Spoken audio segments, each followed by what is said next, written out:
President Biden's remarks at a union conference in D.C. We'll be listening when he speaks for any reaction to Israel's overnight retaliatory strikes on Iran. But for now, early this morning, Israel carried out limited strikes near a major Iranian airbase and nuclear site. This came days after Iran's unprecedented attack on Israeli soil, where sources claim Israel did give the White House a heads up. But the U.S. played no part in the decision to retaliate. Hello, everyone. This is Outnumbered. I'm Kayleigh McEnany here with my co-host Emily Campagno and Harris Faulkner. Also joining us, Fox Business anchor and co-host of The Bottom Line on Fox Business, Dagan McDowell, and Fox News contributor and professor of medicine at NYU Langone Medical Center, Dr. Mark Siegel. But first, let's go to Jeff Paul. He's live in Tel Aviv with more. Jeff. Yeah, Kayleigh, well, life here, at least in Tel Aviv, seems very unchanged. You've seen a lot of people out today walking along the beach, exercising, doing their last-minute errands, heading into the weekend. But prior to today and prior to the strike, there's been a lot of tension in the air as many people throughout the Middle East had a bit of anxiety as they waited to see how Israel would respond to the Iranian attack that happened just 6 days ago. And what is really interesting is that through this response, it's really sent a message overall. You know, the Israeli government isn't responding today or putting out any specific comments to what they did, but it shows that Israel can strike within Iran, and it can really strike whenever it wants, wherever it wants. Now, it appears, according to our Fox News military source, Israel responded with that limited and specific targeted strike in the central region of Isfahan, and this is significant, being that it is so close to the capital of Tehran, but also that it's near the Natanz nuclear facility. Now, that site was not hit. The strike, though, appears to have been targeting an Iranian airbase. But it clearly shows, once again, that Israel has the capabilities to hit this area. Really, the only comments we've heard from Iran so far were that explosions were heard, and that was caused by Iran's air defense systems shooting down 3 drones. Now, while Iran is seemingly downplaying this strike, retired General Jack Keane had this to say regarding how Israel's strike could impact Iran. The important thing is there are going to be some sanctions coming forward. Certainly missiles, drones, you mentioned the steel industry, all of that is worthwhile. They're flush with money, and what's that from? Oil. And that should be our focus. Now, really no comments coming from the Israeli government or the Israeli military, but just a few moments ago, Israeli Prime Minister Benjamin Netanyahu put out a bit of a cryptic tweet. If you go to his X account, you can see it yourself, but it's a picture of himself sitting at a desk. There's a bunch of documents. Everything on his desk is blurred out with the message, Shabbat Shalom. Kayleigh? Wow, Jeff Paul, thank you. So Iran's foreign minister, one of them yesterday, spoke out about what would happen should Israel strike Iran. Listen to what he said. In case the Israeli regime embarks on adventurism again and takes action against the interests of Iran, the next response from us will be immediate and at a maximum level. If the Israeli regime commits that grave error once again, our response will be decisive, definitive, and regretful for them. So I wanted to play that because those are harsh words. But then today, Iranian media seems to be downplaying this attack, Harris. They blamed infiltrators from inside Iran. That's an analyst that they had on. And then Reuters has a quote from an Iranian official. The foreign source of the incident has not been confirmed. We have not received any external attack. And it goes on.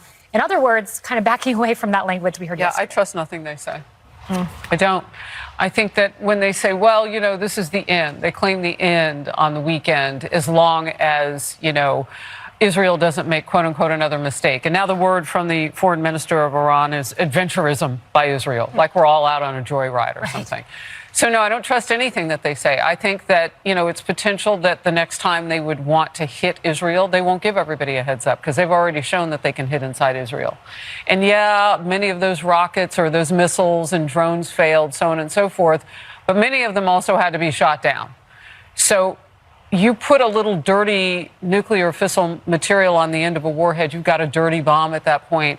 And I'm having experts tell me on my show and also just talking with people, getting ready for the show, How likely is it that they would do that? Yeah, they'll do that. They're dirty actors. They're terrorists. They're going to lie. I don't believe that they think that this was just folly. They're downplaying it because they don't want to have to look bad if they can't hit back with what they know they want to do. We need now more than ever. We do not have the IAEA inspectors on the ground the way we did before. We do not have the pressure on Iran the way we did before, thanks to Biden. We need to know how close they are to a nuclear weapon, because threats are threats until they're action, and I trust nothing that they say. Yeah, Emily, the Biden administration, it's important, I think, to remind viewers what they did in the aftermath of this. They pledged verbally their support for Israel, but then the anonymous administration official, you always got to look out for what they have to say. Well, they told Axios this. Biden told Bibi, U.S. won't support an Israeli counterattack on Israel. President Biden told Benjamin Netanyahu this Saturday. You got to win, take a win, Biden told Netanyahu. Perhaps this is a dog whistle to the progressive base he's trying to win back that's upset about Gaza, but that's not quite unequivocal support when you're signaling this to the press. And let's take their official statement, the first official statement after Israel clapped back, where within 4 sentences, Secretary of State Blinken was essentially sort of condemning Israel's attack on the Islamic Republic. Sure, after pledging support, but what does pledging your support mean if 3 sentences later you're condemning the fact that someone is defending themselves? I want to as well add a postscript to the messaging I feel like this sends, which is not necessarily demonstrating their capabilities, which I don't think anyone questioned, but it's that whole point. It's that we will not let an attack on our soil go unpunished. And when you put that against the landscape, as you said, the Iran's foreign minister who said the military adventurism, Israel has to be compelled to stop it. How? I mean, there's a lot that is pushing against Israel right now for their ability to defend themselves. And it seems somewhere along the line that a lot of it has been lost in the translation of what exactly provoked this. What provoked this was Hamas's attack on Israel's soil and the butchering of multiple people on a Saturday morning. And that somehow seems to be lost in this diplomacy being batted back and forth. So important. You're talking about October 7th, the atrocities, the children who were slaughtered. I could not believe the reporting that came out of the Wall Street Journal yesterday. I had to read it twice. Breaking: the U.S., that means Biden, is pushing for a deal that presses Israel to accept Palestinian statehood in exchange for diplomatic recognition by Saudi Arabia. So in other words, Hamas slaughters children, and then the reward is a Palestinian state in the aftermath, Dagan? Right. And the Biden administration does nothing to cut off the funding for the reign of terror by Iran and all of its proxies across the Middle East. What General Jack Keane said, oil sanctions should be our focus. And from day one, Biden and company have coddled Iran and allowed, the Biden doctrine is appeasement and enrichment of the #1 state sponsor of terrorism. They have sat back and allowed oil exports to soar to a near 6-year high. China, the biggest buyer of Iranian oil, they are making $45 billion every year. And that is funding essentially attacks on Israel and on American assets, dead service members. And the Biden administration, 2 different bills have passed to sanction buyers of oil in China. And Biden has done nothing. They are allowing this. They are subsidizing and bankrolling attacks on the United States and Israel.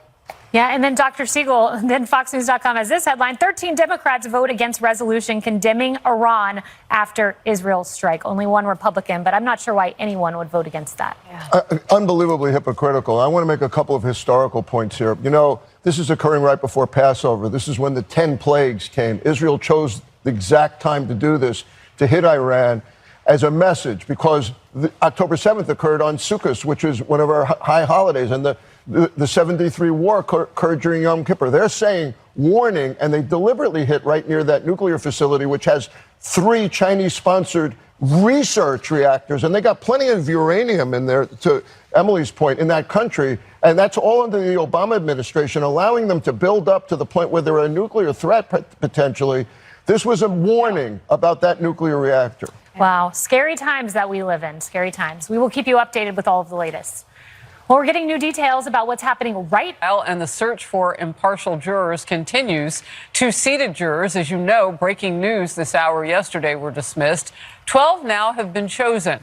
and one alternate. But they need 5 more people in case they start to lose people.